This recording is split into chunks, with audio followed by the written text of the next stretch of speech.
Police ने जो FIR किया था वो कहीं न कहीं के पर गलत था। गाली-गलौज जो व्यापक शब्द में व्याख्या की गई है भारत के संविधान में या सीआरपीसी की प्रोसीडिंग पर और आईपीसी की प्रोसीडिंग पर, मुर्दाबाद, जिंदाबाद, ये सारी चीज़ें तो एक सामान्य आजकल की जो घटनाएँ घटती हैं और सामान्य कोई भी नारा लगता है। आप देखेंगे कि कोई चुटपुट भी मुद्दा मिल गया तो उसमें अपनी नेतागिरी चमकाने के लिए पूरी सेना सहायता लेकर के दिखने लगते हैं। जो बातें कही वो व्यक्तिगत जीवन की बात कर रहे हैं, पहली बात। मनुस्मृति को मानना है, आपको महाभारत को मानना है, रामायण को मानना है, रामचरितमानस को मानना है। जिसको जो भी ग्रंथ के बारे में मानना हो या जिसको जिस बारे में भी मानना हो, वो एक निजी जीवन होता है, पहली बात। दूसरी बात, वो एक खुद भी एक जुडिशरी फैमिली से कहीं न कहीं बिलॉन्ग करते हैं, तो उनको कॉन्स्टिट्यूशंस को मानना चाहिए और जिस कोर्ट की वजह से वो इतने नॉलेज रखते हैं, कॉन्स्टिट्यूशन का नॉलेज रखते हैं, सीआरपीसी, आईपीसीज़ का भी नॉलेज रखते हैं, कैसे प्रोसीडिंग होती है उसके बारे में भी उनको काफ़ी फैक्ट्स पता है। तो मुझे लगता है कि उसमें मनुस्मृति का कहाँ स्थान है और कहाँ अम्बेडकर के बारे में कहाँ अम्बेडकर का स्थान है, उसके बारे में बहुत वो समझदार हैं। तीसरी बात, जिस तरीके से ग्वालियर और चंबल के बेल्ट में इस तरह की भावनाएं बढ़ी हैं, उसमें सबसे बड़े 2 बड़े महत्वपूर्ण कारण थे। पहला ये है कि जिस प्रकार से चीज़ें बढ़ी और उससे कहीं न कहीं जनता के बीच में आक्रोश आया, पर पुलिस ने जो एफआईआर किया था वो कहीं न कहीं के पर गलत था, जिसको मुझे लगता है कि कल उनको बेल भी ग्रांट हो गई है और उसके साथ में मामले को भी ख़त्म कर दिया गया है। कोई भी एट्रोसिटी का एक्ट जो लगाया गया, उन पर जो आरोप लगाया गया था कि उन्होंने गाली-गलौज किया है, मुझे नहीं लगता कि उन्होंने कोई गाली-गलौज किया है। उन्होंने तो सिर्फ़ और सिर्फ़ जो भी कहा कि ये मनुस्मृति को लेकर के और अम्बेडकर साहब को लेकर के था, तो उनका वो निजी मामला था और उनको व्यापक स्तर पर उन्होंने बोला।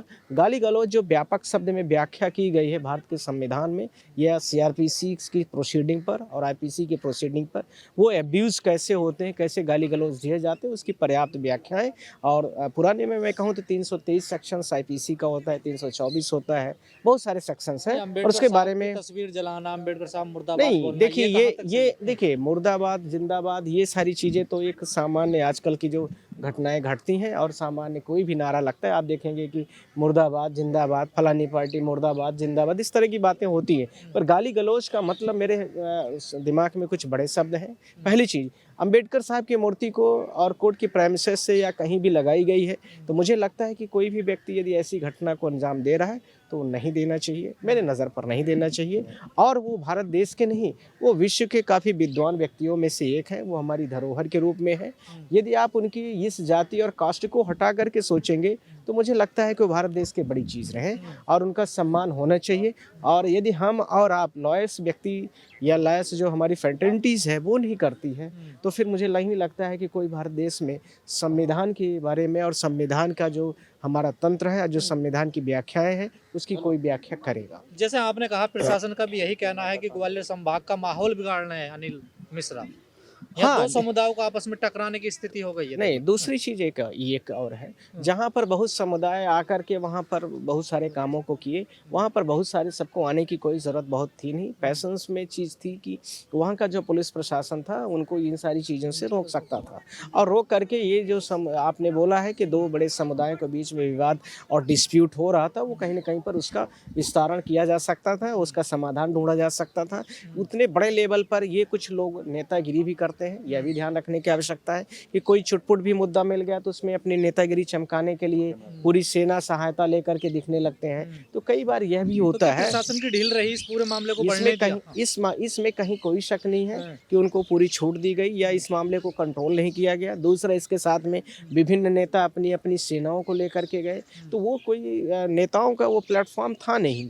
उसको तो वहीं पर जैसे अम्बेडकर की मूर्ति को उन्होंने किया गड़बड़, तोड़-फोड़ की, तो वो गलत था, हम भी उसको मान रहे हैं और पुलिस प्रशासन को भी मानना चाहिए और उसी मामले को वहीं पर शांत कर देने पर का अनिल चाहिए। मिश्रा कह रहे हैं सनातनियों पर अत्याचार हो रहा है यहाँ पर, भेदभाव हो रहा है सनातनियों के साथ मध्य प्रदेश में। देखिए, अनिल मिश्रा जी की व्याख्या सनातन को लेकर के क्या है, ये तो अनिल मिश्रा बेहतर बता सकते हैं। पर ये यदि उनके व्यक्तिगत नज़र में कहीं पर चीज़ें आ रही हैं, तो उसका पुलिस कंप्लेन करें, बहुत सारे रूट्स हैं और उस पे वो बात करें जा कर के और मुझे लगता है कि उसका समाधान है। आईपीसी, सीआरपीसी इसमें सब जगह पर उनको लेकर के कानून बनाए गए हैं और वहाँ पर उनको जगह दी गई है।